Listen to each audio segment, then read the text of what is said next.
Hey everybody, what is going on? HexLex here, got another Master Duel video for you. It is time once again for This Week in Master Duel.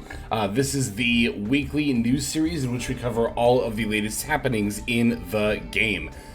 We start with here in client, then looking at the notifications and stuff. We're also, of course, going to take a look over at Untapped's tier list, and then we're also going to look at some tournament meta results. The big thing that I think we're going to talk about more than anything else today is going to be the metagame, because I'm really looking to answer a burning question, no pun intended, I have right now, which is, how good is Snake Eye right now? I have some thoughts about that, and I am eager to share them. But before we dive into that too much, let's take a look at notifications to see what's been going on in the last week. So this is, of course, following the week after the latest release, right? The latest update, rather. So we got some new accessories here that are kind of cool. The new structure deck, Origin of Galaxy. I like this quite a bit. I think there's quite a few good things going on here. We can actually take a look at it here over in the shop. Not only is, I think, Galaxy a pretty good candidate for a structure deck because it's a solid lower rogue deck that I don't think a lot of people would go out of their way to craft, but furthermore, and what I actually have been seeing that some people don't even know about this deck, is that trade-in is actually available in this structure deck.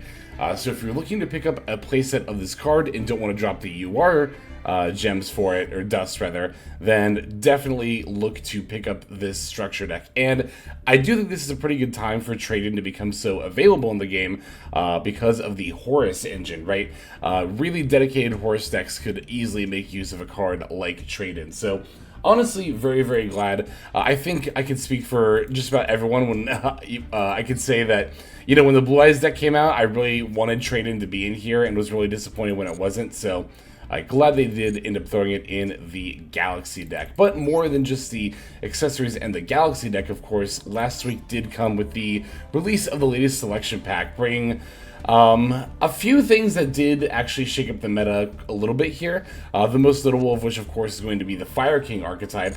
But I don't know, kind of surprisingly to me, and I think maybe to some other people too, Val Monica has actually had a really good showing since it released last week. Especially if you look over at Master Duel meta and community tournaments, this deck has already topped like 3 or 4 tournaments, like 3 or 4 significant community tournaments since the last week alone. Now you might chalk that up to just new deck hype. However, I think more than anything else, it does prove that Valmonica, it's not even, here's the thing, right? I don't even think it's just Valmonica is better than we think, but rogue decks are so much better than people give them credit for.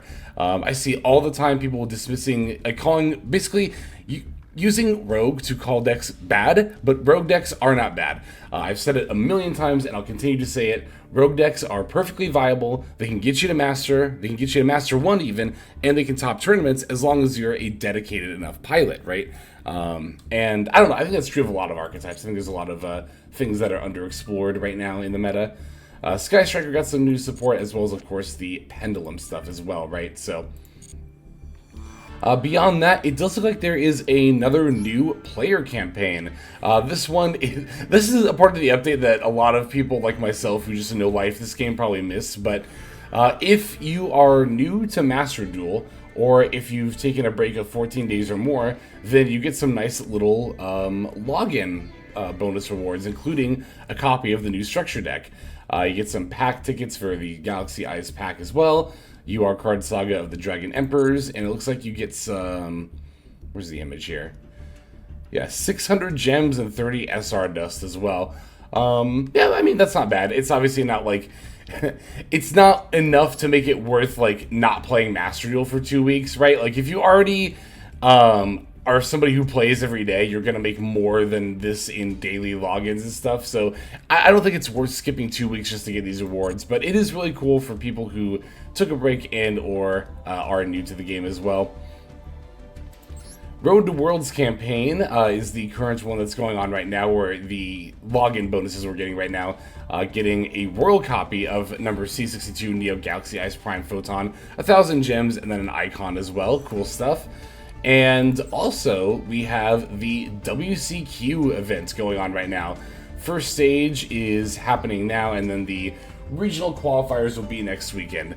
I've already made my spiel on this a couple of times on the channel, but I am not a fan of this qualification method. I really don't like that this is the only way to qualify for Worlds. I just really wish it was done with tournaments or a series of tournaments. Like, I don't know, maybe the Challenger Cups we just had. As somebody who topped 5 of the 13 Challenger Cups, like, it would have been very nice to get, like, points to qualify for Worlds, you know, when doing well in those tournaments. And, like, I don't know, not to my own horn or anything, but again, I topped 5 of the 13. I think that if it had been done that way, I probably could have had to be, like, a Worlds qualification, but I don't know. I feel like, again, I've said this before, but I feel like this rewards a very specific type of person. Like, I don't know about you all, but I'm not the type of person who, one, like, feasibly, due to, like, my IRL responsibilities, including my job and stuff, I can't take 72 hours to do nothing but play Yu-Gi-Oh! But even if I could, I don't want to. Like, my brain would be broken after that. I genuinely don't think I would like Yu-Gi-Oh! Anymore after that, and I don't know, my enjoyment overall of this game, which definitely helps sustain the channels, both YouTube and Twitch that I run, is more important to me than, like, maybe having a shot to qualify for Worlds, like, if I can no-life the game hard enough. So, I don't know, it's just my whole spiel. I don't know, and, like, I would be less opposed to this if, again, there were at least another way via tournaments for qualifying, but, again, that's just my whole 2 cents on that matter. Oh, and there is also Yu-Gi-Oh! Master Duel remote duel events as well. This is not a new thing, by the way. Master Duel remote duels have been a thing for quite a while. So, because I saw some people react to this being like, "Whoa, they're finally doing remote duels from," and I'm like, they've been doing it. So definitely go ahead and check that out if you are interested.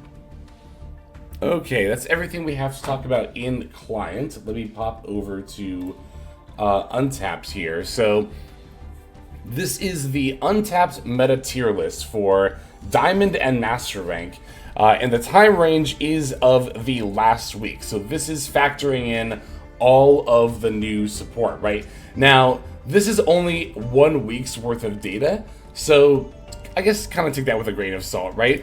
But there are some interesting things that we're already seeing here.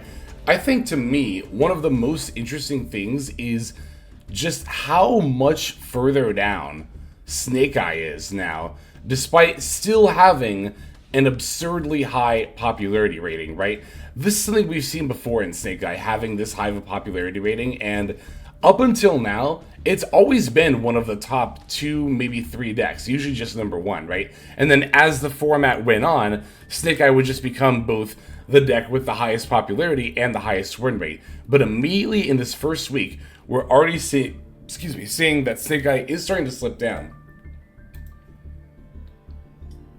Now, I believe, let me see here. Yes, so the reason the popularity rating is so high for Snake Eye here is that it looks like Untapped is combining both Snake Eye and Fire King Snake Eye and kind of counting them as the same archetype, which I think is fair, honestly. Like, they're similar enough decks that I am not opposed to kind of grouping them together.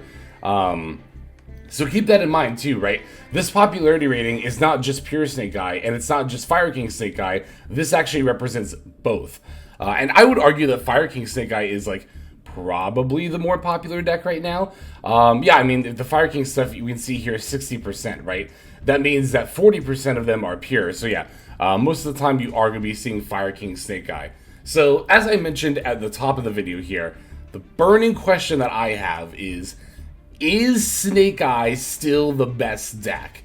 Going into the meta, I said yes, a little hesitantly, because I didn't have necessarily the greatest experience playtesting with Snake Eye, and I kind of think that's already starting to show in the meta. From my own personal anecdote, which is, by the way, not something you can just take by itself. Not just me personally, but, like, it's so easy to say, like, oh, I have not been seeing as much Snake Eye at all lately, but that doesn't really mean anything, right? Like, no one person's experience is going to account for the entire meta. There are always going to be gaps and or some overrepresentation, so I'm not saying that as, like, the definitive, you know, this deck is not as good anymore.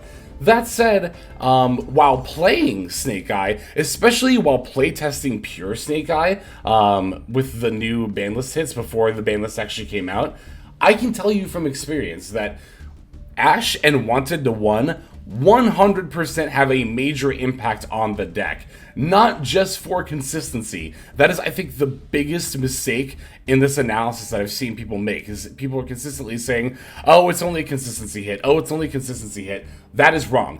Ash and Wanted to 1 are also ceiling hits as well. What I mean by that is that the limits of those cards don't just impact how often you can start with your turn 1 combo, but they also affect how you play out the rest of the game beyond that as well, especially the long game.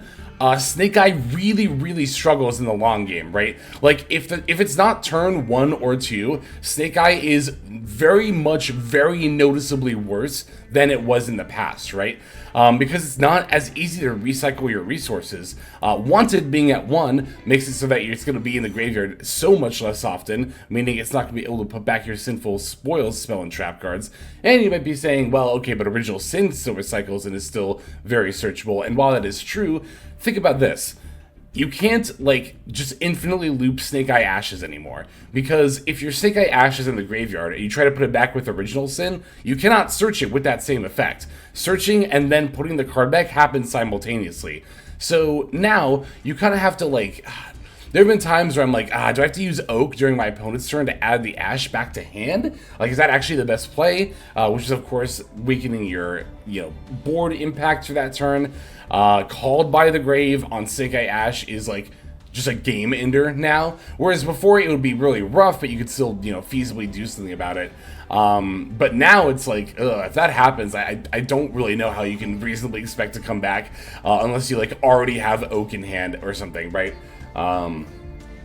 And I think even beyond that, like, a lot of people, I don't know, a lot of people say, like, oh, consistency hits do nothing. That's just not true. Like, the biggest argument I see, and I understand where people are coming from, I just don't agree that it's, like, a good argument, is that, oh, well, if you limit it, it just makes it feel sacky. And whenever people say that, I'm like, what? I don't understand what you're trying to say with that. Like, because it happens less often, it feels worse when it does happen. Okay, I kind of understand that, but I feel like that entirely ignores the main point of, like, because this happens less often, right? Which, I don't know. It's like, I struggle with this because I really don't want to come across as, like, a facts don't care about your feelings kind of a person. Like, that's not the kind of person I am at all. And I think feelings are valid. Like, I'm not saying that it is invalid to be frustrated by your opponent opening the 1 of instead of the 2 or 3 of. That's understandable and also, like I said, entirely valid. Is it the good basis for a ban list that balances the whole meta? No, I don't think so. I think that, I don't know, I just don't think, like, it goes back to me saying, and I've maintained this and always will, that you disliking a card alone is not a good enough reason for it to get hit on the ban list. And honestly, it feels more sacky when limited just ban it argument. It just feels like an extension of that. I say, here's my prediction. Give it a month. We're going to see Snake Eye drop off. It's not going to be the best deck anymore. I do think that Rescue Ace ends up being better.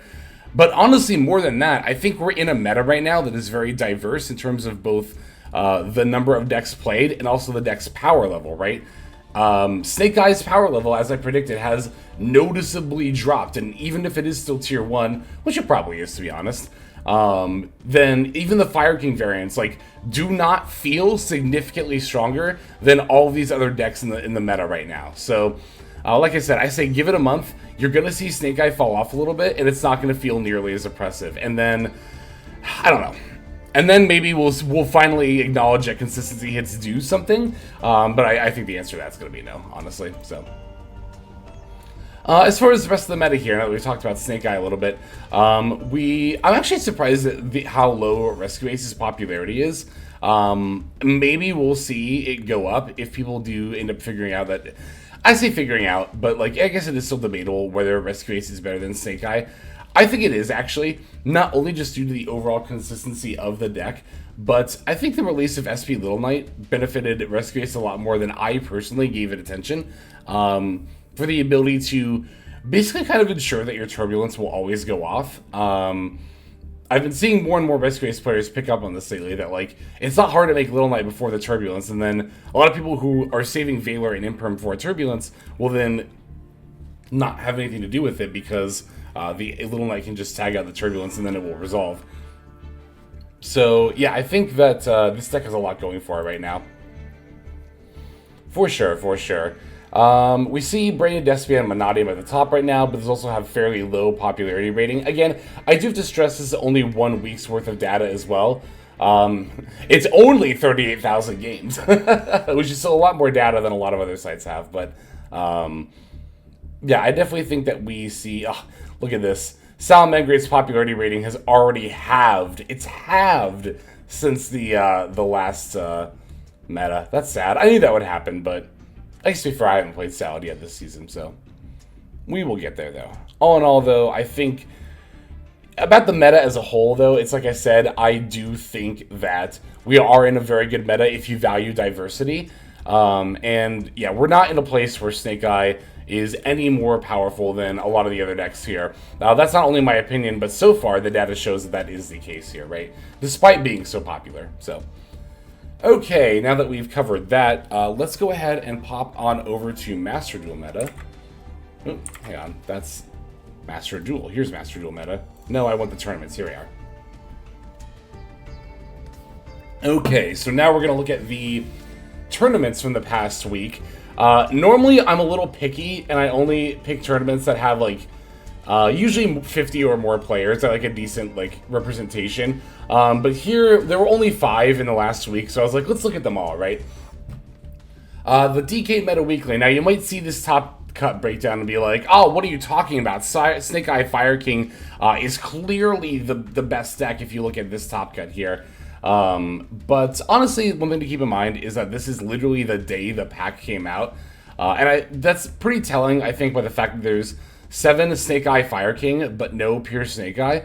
I would be extremely surprised if, like, more than a literal handful of pure Snake Eye even entered this tournament because of new pack hype, right? Like, were just, like, literally this is also the day of the ban list. So the vast majority of people have not done any playtesting post-ban list. Again, I did quite extensively, but I only really say that to remind everyone that, like, hey, when I say that, like, Snake Eye is a lot weaker and all this stuff about it, I'm not just talking out my ass. Like, I've done a significant amount of playtesting post-ban list and did it on stream as well, so I have the VODs for backup there. But yeah, let's go ahead and take a look at these lists all the same here. So, not a surprise, I think, that Snake Eye Fire King ended up winning here. This build is on the Ulcanix package, summoning out the old Garunix here, which I don't think you, like, need for Master Duel at all.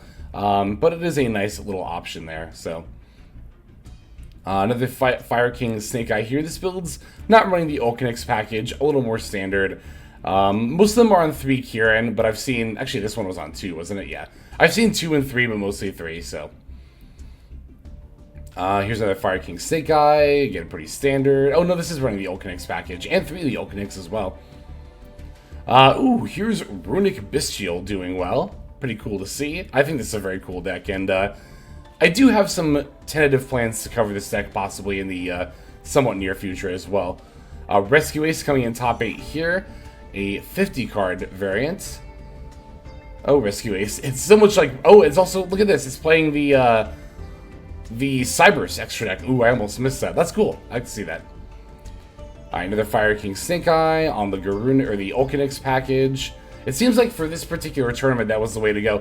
Which actually kind of makes sense. I understand this because a lot of people, I imagine, were doing kind of what I was doing and looking at OCG Fire King Snake Eye builds to get an idea of how to build the deck. And I think that's the reason why we see so many Ulcanix packages in this one tournament in particular. Because remember, June 7th, this is day 1 of the new pack. So nobody's done testing. Everybody's going to go and find whatever OCG build closest aligns because of the ban list alignments, right? Especially with Snake Eye hits. So it makes sense. I'm not trying to discredit these people, by the way, at all. I'm just saying, like, the Ulcanix package is not something you generally see, like, more often than not. So that's why you're seeing it more often than not in this particular tournament top cut. Ooh, another Runic Bistio. Wow, that's 2 of them in this top cut. I honestly think that goes to show that, like, I don't know, the fact that, like, so many people entered with Fire King Snake Eye, and yet we still have 2 of, like, a decidedly rogue deck making top 8 here, I think is evidence that, like, hey, this deck's power level is such that even when it is overrepresented in the tournament, you still have these lower rogue decks that are able to carve in a nice top cut finish here, multiple of them. The Fire King Snake Eye, also in the Ulcanix package, again likely referring to OCG builds for the day 1 build of their deck. Here is Lab. It's a fairly standard looking Lab build. Nothing like too out of the ordinary here. Ooh. So here's Fire King Snake Eye playing a little bit of a Lyrilusc package. That's really interesting actually, as well as Magician's Souls. And it's got the Lyrilusc stuff in the extra deck. That's neat. Wow, I haven't seen anybody do this yet. Oh, look at that. They're also playing Rangbali as well. Cool. That's actually a really, really cool build. I like it a lot. Okay, look at this. Here's another decidedly lower rogue deck. Again, the fact that we're seeing, like, all Fire King Snake Eye and then all these little rogue decks, it really does just tell me that, like, the majority of these people entered this day 1 tournament with Fire King Snake Eye. But... again, we are seeing rogue decks and Lab persevering. Here's another Fire King Snake Eye, also the Ulcanix package, because it's the day 1 build, makes sense. Oh, okay, here's Panda Magician with the new Panda support, that's cool. And, Paleo, good old Paleo. Another pretty good lower rogue deck sneaking in there, alongside another Rescue Ace here. This one on 60 cards, but not playing the Snake Eyes. Because they were just really indecisive about what to play. All right. Let's see if these other tournament top cuts are as, what's it called? Snake Eye heavy, as this one was. All right, Master Cup number 48. A couple of days after the new pack, and we're already seeing a pretty significant drop-off of how many Snake Eye decks are actually topping, right? And this actually separated Snake Eye and Fire King Snake Eye, so... this tournament's top cut between Snake Eye and Fire King Snake Eye only had 3 slots. There were as many Valmonica decks that topped as pure Snake Eye here. So, yeah, I mean, like I said, I think that top cuts like this, these kind of breakdowns are going to be a little more indicative of what the meta is going to look like moving forward here. First place, it was actually taken by a pure Snake Eye deck, which is pretty cool, honestly, that... you know, in spite of Fire King seeming like the way to go, this person made it with pure 2 Oak and only 2 Poplar is a little weird. Evenly, normally I'm not a fan of mating evenlies, but this is a best of 3 tournament with side decking, which makes more sense. I still don't think this is right personally, but this person did win, so it's hard to argue with the results. And then looks, ooh, they boarded into a cash package. That's probably why the Evenlies are in the main, so they can sideboard into a Kashira deck. That actually makes a lot more sense. Okay. This one is Fire King, or sorry, Rescue Ace Snake Eye. Snake Eye Rescue Ace, really, more like it. Here's Valmonica taking 3rd place. It's like I said before, you should not sleep on this deck. It might seem like it's not very good, but this is not the only tournament top cut that we're going to see it in. Top 4 here. Here's another... wow. Wow, look at that. So both of the pure Snake Eye decks did better than the one Fire King Snake Eye that topped. That's kind of fascinating. Runic Chimera getting into the top cut as well. Here's the other Valmonica deck. Also, both Valmonica decks placed better than the Fire King Snake Eye. It's pretty interesting. Got Lab here as well. Ooh, it's Sprite. With the Rush Duel Monster Reborn for some reason. Why is that here? Anyway. Oh, pure Sprite too. Love to see it. Love to see it. Good stuff. Oh, that's so cool. I didn't even notice that actually in the list. There it is, Sprite right there at the bottom. Synchron Stun? Huh? That's wild. Okay, I want to see that list. I'm just curious, but didn't make top 8, so we don't get to see it. Alright, next one is going to be Evil League. Evil League, Season 10 at number 7. 4 Snake Eye, 3 of which are Fire King, 1 is Pure, but again, that's only a quarter of the top cut chart here, so I think, again, that's a little more indicative of what we can expect moving forward. Alright, Fire King Snake Eye takes the W here, running the Ulcanix. Maybe the Ulcanix package is actually more standard than I thought. I might actually have to end up trying that at some point. Oh, yeah, here it is again. Okay. Alright, I'm willing to concede I was wrong about that. I thought that the Ulcanix package would get dropped off, or was played in the minority of builds, but we're seeing, like, almost every Fire King Snake Eye list is on it, so I think that's actually pretty standard, probably. Oh, this is Pure Fire King. That's cool. We got another Rescue Ace build here. Pure Rescue Ace. Well, quote-unquote pure. It is still playing Diabell, of course, but... ooh, Vanquish Soul. Vanquish Soul. My new favorite deck, personally. I've been jamming this deck quite a bit. Not only in the last deck profile we did yesterday, but also... on stream. I've just been playing this deck like constantly, and in the Duels Cup first stage overall, just been having a blast playing Vanquish Soul. Love it. I love the deck. Branded Monadium. I feel like every time we see Monadium top a tournament these days, it's always branded Monadium. I'm going to have to look. Somebody in the comments, don't let me forget to at some point try this deck out this season. I very much am curious to see what is like. What makes this variant so apparently so much better than others? It could also just be maybe the same person topping over and over again with this variant, but either way, I think it is quite intriguing. Is this a 40-card branded deck? This is the weirdest branded deck I've ever seen, but it's kind of cool, actually. It's 40 cards. It's not playing like any Despia stuff. It's playing 3 Phantasmi, although this is this best of 3 with side decks, so that makes more sense. That's a wild branded build. I like it quite a bit. Okay, here we have Lab. And it looks like that'll do it for that one. I think we have 2 more tournaments left to look at here. Master Duel Central Cup. So this is a new one. I don't think I've seen this tournament series on Master Duel meta so far, but 106 players is quite significant, and more than any of the other tournaments we've seen so far, this one is actually best of 1 no siding, which I personally prefer when it comes to analyzing a tournament breakdown and applying it to ranked ladder metagame. These are the kind of tournaments that are going to be the most telling, because all of the tournaments that make top cut are ones that did well playing under best of 1, which is the same circumstance that you would play under ranked ladder. Now, I still think you would build a tournament best of 1 deck slightly differently than a ranked ladder best of 1 deck, but this is the kind of tournament that I really like to look to for data. Again, significant player base, and also Swiss was best of 1 no siding. Looking at this top 16 breakdown, again, we see Snake Eye, particularly Fire King Snake Eye, taking up only a quarter of the chart, which you would expect a tier 1 deck to do. And then the rest is looking very balanced. Again, I think this is indicative of the meta that we have to look forward to, which I do think is a very healthy, well, I don't know about very healthy. I don't know, it's like, it's not very unhealthy though. Like, I just see so many people doom posting about Yu-Gi-Oh! In general nowadays, and like, it's mostly the TCG, because the TCG is in such a worse spot.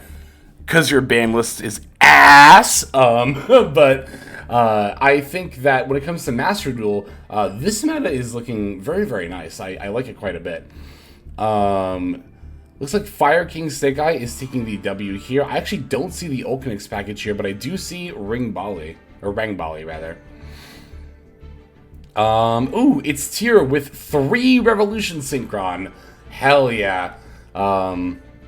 I love it when a build on Rev Synchron does well. Just because of people telling me in the past that, like, Rev Synchron's bad, you're playing a bad deck if you're playing it. But it's like, here's a full playset, and this deck, this build got 2nd place. And again, remember that it not only got to 2nd place playing through top 16 best of 3 with siding, but also made it top cut in the 1st place by winning best of 1 Swiss, meaning this is a good build for ranked ladder as well.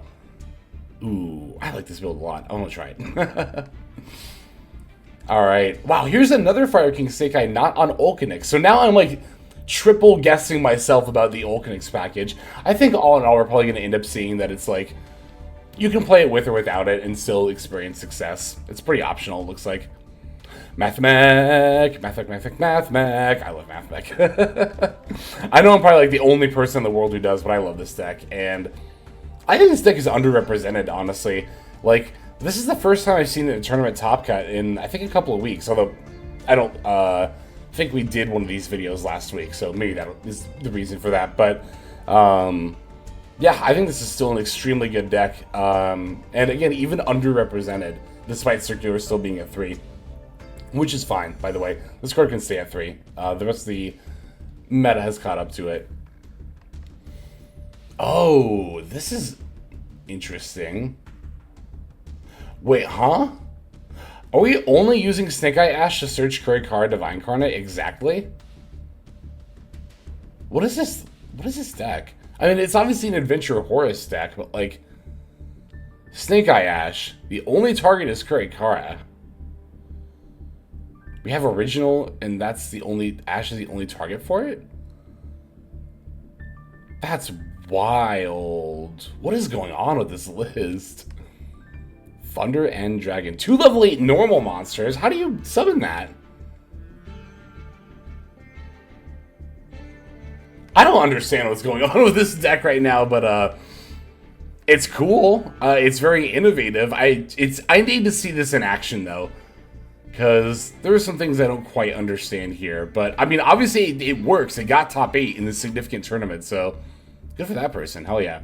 More Valmonica. Like I said before, you know, don't sleep on this deck. This is particularly a blend with Valmonica and Exosister making top 8 here. Very, very cool. Got Rescue Ace in the top 8 as well as a Fire King list. Okay, this one is on Olkinix, but only 1 copy of it. And it's actually not playing old Garunix. That's interesting. Okay. There we go. And that is going to do it for this tournament. And I think... Oh no, we do have one more tournament top cut to look at. Factory Cup Season 7. This one's only 38 players, so like... This is one of the ones that I would normally leave out, but I just wanted to see what our top cut ended up looking like here. Again, trying to gather as much data for week 1 as we can. Looks like it was won by Panda Magicians, of course, on the new support. Second place was Rescue Ace. No significant Snake Eye package there. Snake Eye Rescue Ace ended up taking 3rd/4th here, top 4. And then we have... Oh, it's Horus Stun! Yay! Horus Stun also in the top... Although, to be fair, like, for a deck that is seemingly so oppressive on Ranked Ladder, I think this is the first time we've actually seen it in a tournament top cut. Which I think goes to show that, like, Stun might seem really oppressive on Ranked, but in tournaments, it's like such an awful pick to bring. A lot of the time. Not always, but a lot of the time. Because it's just not consistent, right?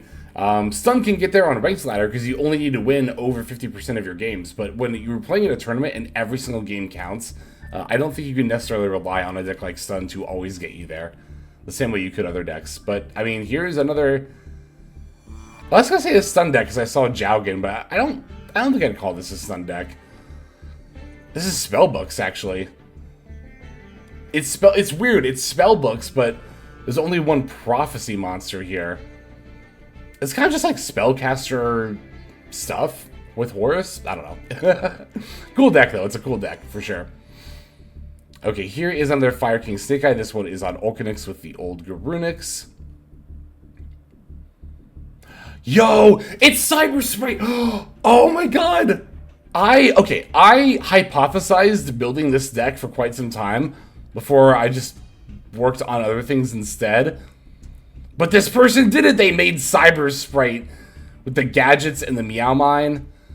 Oh, that's so cool. That's so cool. Alright. We're definitely... I'm going to be... Okay. I'm going to be cooking with this. Thank you very much to Nice Zen for topping with this list and allowing me to see it. Because, ooh, you have got the gears turning. I love this. See... I kind of hypothesized Cyber Sprite with a Salamangreat package, but to be fair, I think there's too many ways to get fire locked there. Even though Sprite does have some amount of fire monsters, right? But that's kind of where I stopped working on it, but I didn't really think about just not playing the salad stuff and just still playing the Cyber Skagit and Meow Mine. Because Cyber Skagit is so good in Sprite. It not only brings back a level 2 monster, but it makes a level 2 token when it goes to the graveyard. And if you open Signet Mining plus any level 2, that's a full combo right there. Because you just go mining, pitch your 2, normal gadget, we'll search for a gadget, then you normal the gadget, bring back your 2, link off your gadget in your 2 for Sprint or Elf or whatever, then you get a level 2 token as well as whatever bodies Elf/Sprint are going to get you. Oh, that's so cool. That's so cool. Hey, speaking of really cool cyber stacks, we got Ignister in the top cut here as well. So I think all in all, when you look at every one of these tournament cut results, like, yeah, again, the first DK Meta Weekly might seem like it paints a pretty bleak picture, but then you remember that, again, this is literally day 1, like just a few hours after the pack drops. Looking at all these other tournament top cuts, as well as the total amount of right ladder data that we have from Untapped, I think we are actually going to enter a place where Snake Eyes power level has been successfully brought down to the level of just about every other deck. But definitely let me know what you think in the comments below. In any case, it's going to go ahead and do it for this video. This is FIZZLED. I'm going to be signing out, and we're moving on to our outro. That's right, we do that. Hey everybody, thank you so much for watching all the way to the end of the video. That means a lot to me. It's also a great way to support the channel, so thank you very much in that way as well. If you're interested in supporting the channel in other ways, like the very special patrons that I am thanking here, you can do so by checking out some of the links in the description. One of those goes to the Patreon, where you can join these fine folk and support the channel that way. I do post daily content over on Patreon, so you do get something for support there. And if you're interested, I also have a coaching tier option as well. Details again will be on Patreon in the link below. Also in the description linked below is my Twitch page where I stream a few times a week. You can go ahead and check that out, follow or subscribe over there if you ever want to catch me live. You'll also find my second YouTube channel if you feel like subscribing over there to watch some of the Twitch VODs as well as some additional non-Yu-Gi-Oh related content that I make over there. Again, any of those links you want to check out is all a great way of supporting. But again, even if you don't do that, just watching was also a fantastic way to support. And once again, I have to thank you so very much. But in any case, this is FIZZLED. I'm going to be signing out, and I'm hoping you have a fantastic day.